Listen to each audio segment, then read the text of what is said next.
mascot. It's a rabbit's foot. I've had that rabbit's foot with me on every sortie I've flown so far. It's difficult to say how one reacts to the death of a close friend. Certainly one becomes more bitter towards the enemy and more determined to see the thing through, but I try not to let it affect my feelings for long.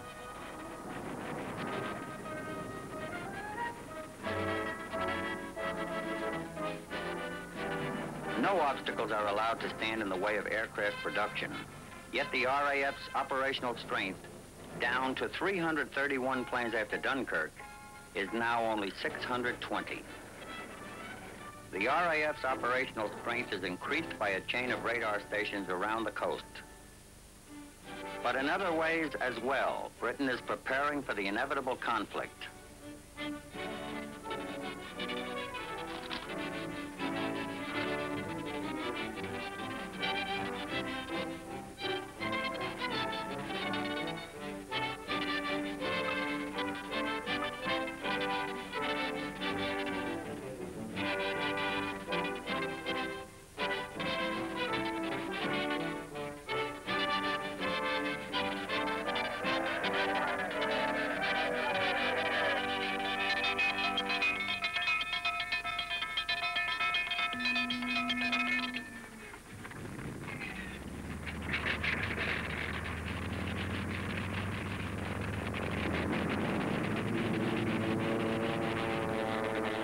It seems to me that we're taking a bit of a beating. I wonder how long we can keep it up. Will we go on fighting in this way for months and months? There are times when I wonder whether we will see it through. We wonder what the barrage balloons are good for. It is easy to get around them, but if the weather is bad, there's always the chance of running into the cables. I can't say that I have any feelings about the people down there. I can't say that I feel sorry. I'm too busy flying my machine. All I think about is reaching the target. I'm not over here to kill. I'm over here to do the best I can for Germany. By the end of July, Britain still dominates the skies, although they have been forced to cancel all sailings through the Channel during daylight. I think the German pilots as a whole are most confident and experienced. People say that we break their formations up quickly. This isn't quite so. The Germans fight to the best of their ability as long as their fuel allows them to stay over our territory. I'm talking mainly about the fighter pilots. I have a feeling that the bomber crews are more regimented and depend entirely on their leader. When he's knocked out, there seems to be a lack of cohesion amongst the remainder of their formation. They tend to scatter and make themselves more vulnerable.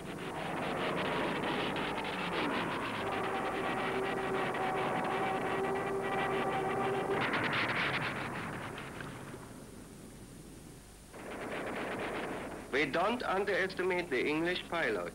He is well trained and has a lot of fighting spirit. But I think our flying ability really surprises them.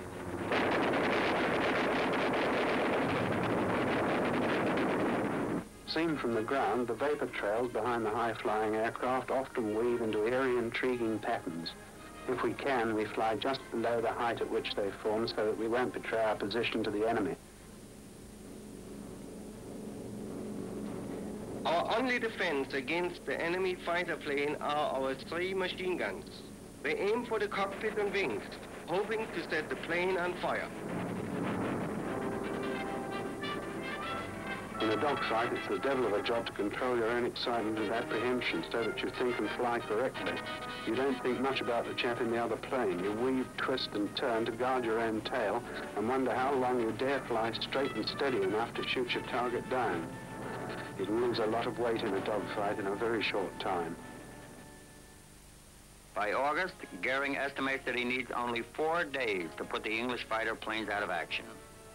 He begins the preparation of Adlertag, or the Eagle attack, an operation intended as a knockout blow to the RAF. It is decided that the attack will commence on August 13th. For the first time in history, a great campaign is going to be fought and decided in the air.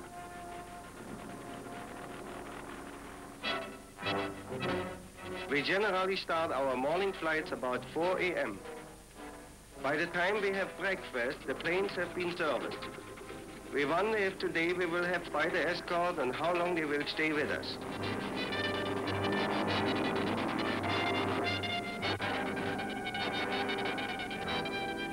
Over England, we always have to fight low clouds. We do a lot of instrument flying.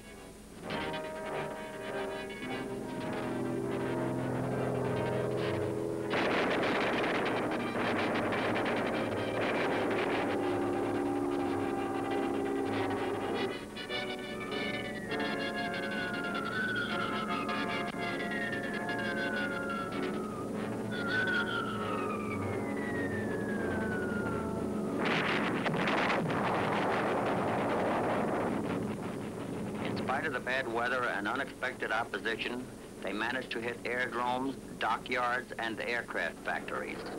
But in the process, they lose 45 of their aircraft against a British loss of only 13.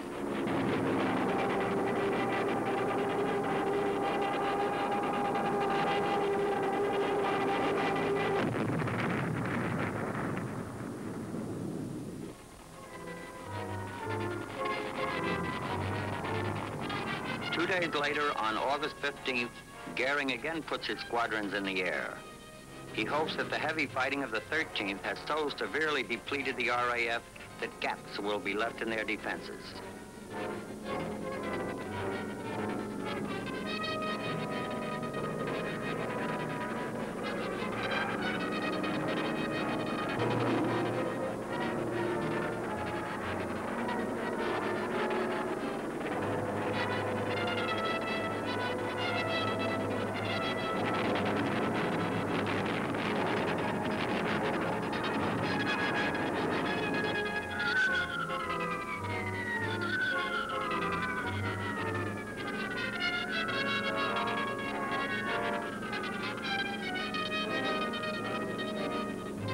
On this day, the Luftwaffe has made its biggest effort, nearly 1,800 sorties. They had expected an all-out victory. Instead, Adlertag is a failure.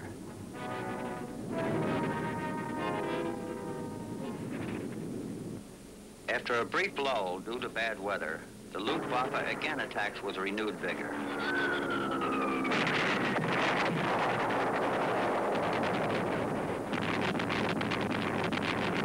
British, the situation is becoming daily more serious. They are still shooting down more enemy planes than they themselves lose, but the margin is not a big one. They have now come to a point where the loss of a single plane, the death or wounding of one pilot, represents an important setback. In London and throughout all of England, the outcome of each day's battle is awaited with intense concern. The Germans continue to hammer away at the sector stations, the nerve centers of the RAF command. The repair and maintenance squadrons do their best with the overused aircraft, but it is the loss in pilots that is irreparable. Fighter command strength had stood at 1,400 pilots at the end of July. 3 weeks later, it has fallen to 1,000. Slowly, the pilot forces are being bled to death. Slowly, the communication systems and airfields are being battered to bits. Slowly, the pilot reserves are reaching dangerous lows. Now the question is, how much longer can fighter command hold out? How much longer before the Luftwaffe deals its final crushing blow? At this moment, when things are at their darkest, an incident occurs that causes a dramatic change in the German plans.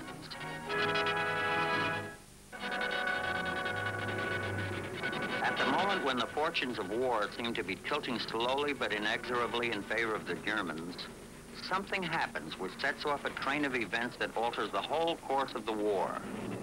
On August 24th, 200 German bombers are sent to attack targets in widely separated parts of England and Wales. The pilots do not have orders to bomb London, but in fact, bombs are dropped on the city. Accidental bombing? Of course, anything is possible. But I do not think that any pilot in the German Air Force would do such a thing. Considering our military discipline, I can't believe it. Whether this bombing is due to faulty navigation, inexperience, or irresponsibility is not known. But the fact remains, London has been bombed. British bombers are immediately ordered on a retaliatory raid to bomb Berlin the following night. The effect of this raid on Hitler is out of all proportion to the damage done. He has boasted that bombs would never be dropped on Berlin. In a speech on September 4th, he swears devastating reprisals. If they attack our cities, we will rub their cities from the map. Thus, the Luftwaffe is obliged to switch the offensive from the RAF to the city of London. Hitler believes that a prolonged bombing of London will cause panic and mass hysteria among the population. But the result is that attacks are lifted from the airfields and sector stations at a crucial moment. In this breathing space, the RAF is able to repair the damage done on their facilities and equipment and to take the pressure off their fighter pilots. One more week of attacks might have led to disaster. Now there is time for the RAF to reconsolidate its forces.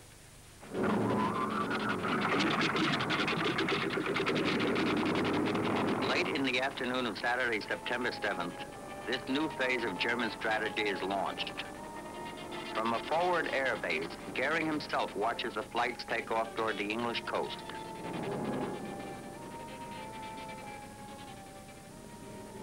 It is a time chosen to catch the English workers on their way home.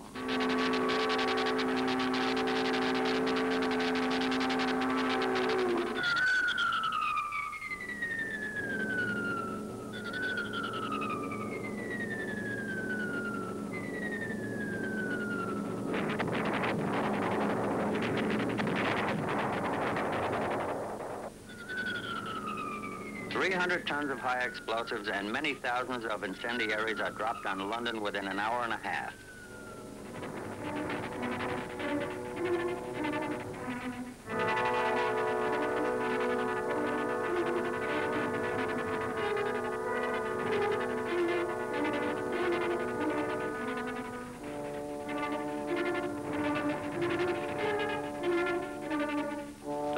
Started in this raid cannot be put out before more bombers arrive later that night with another load.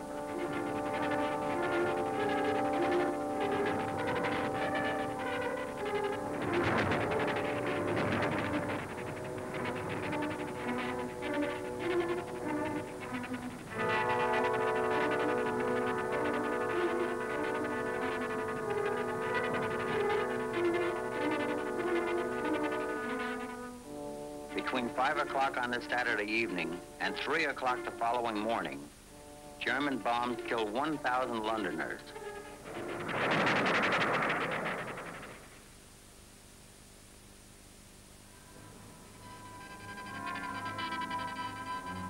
Goering is prompted to announce on the German radio, "This is an historic hour. Our Air Force has delivered its thrust right into the enemy's heart." It is true, London's heart has been damaged, but it has not stopped beating. It is felt that because of the size of this raid, the German invasion is imminent. Still, the first requirement for a successful invasion has not been met. Fighter command has not been defeated. Hitler decides to await the outcome of the next few days.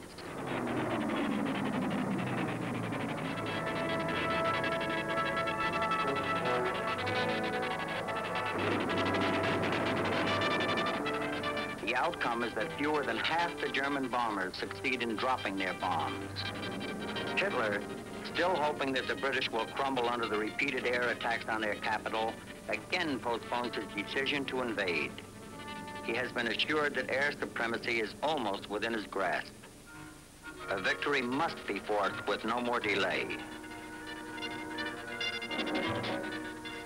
Goering picks Sunday, September 15th as the day of reckoning.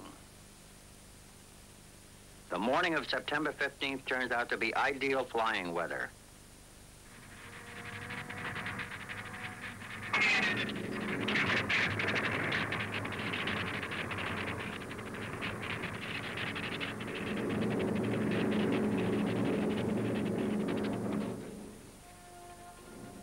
At about 10:30 a.m., the radar warning system picks up enemy planes gathering over the French coast.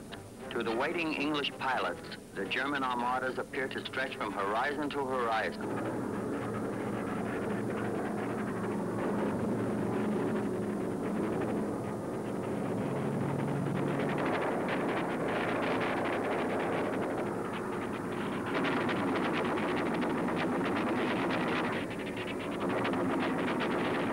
After the first attack by the British planes, the mighty formations begin to lose cohesion.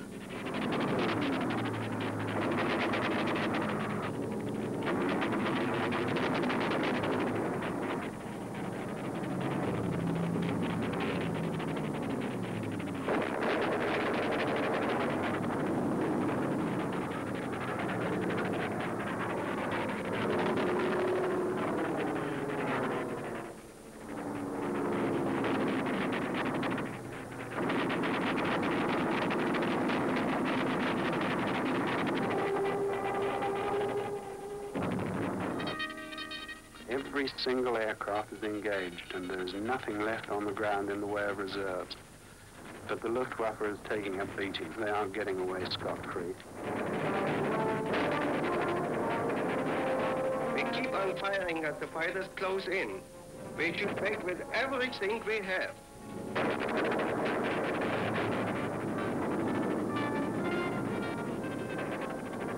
This great battle, which was to have crushed fighter command, proved instead a shattering blow to the German airmen. The Luftwaffe has been routed. Again, the gamble is lost.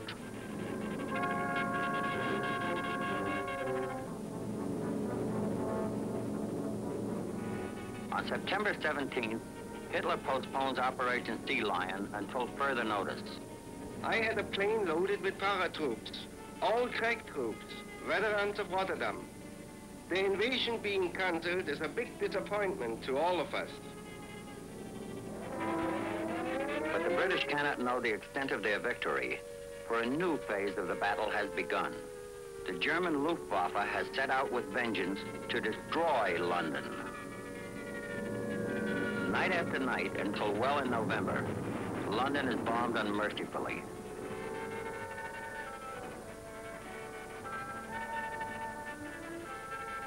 After 57 days of consecutive bombardment, London proves she can take it.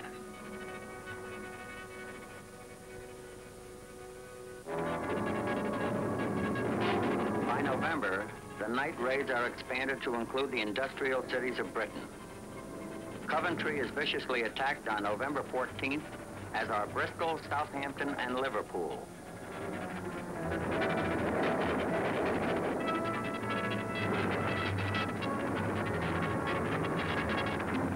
We are hit. I called to the rest of the crew for damage reports. No one answers. The machine will not react. It's hard to fly.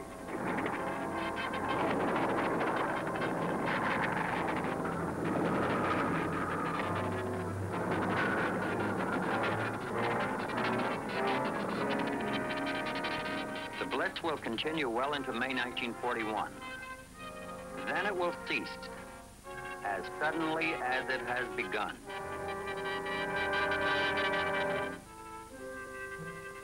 Sergeant Harry Siegert, after being hit over Coventry, is shot down by a Spitfire over the Channel. He will spend many weeks in a German hospital. Later, he fights at Stalingrad and the Battle of the Bulge, and is captured by the Russians in 1945. Sergeant Donald Kingaby pilots numerous missions for the Royal Air Force and is credited with 23 enemy aircraft brought down. During the Battle of Britain, the Luftwaffe lost over 2,300 aircraft. The British lost 600 fighters. The citizens of Britain paid an even greater price.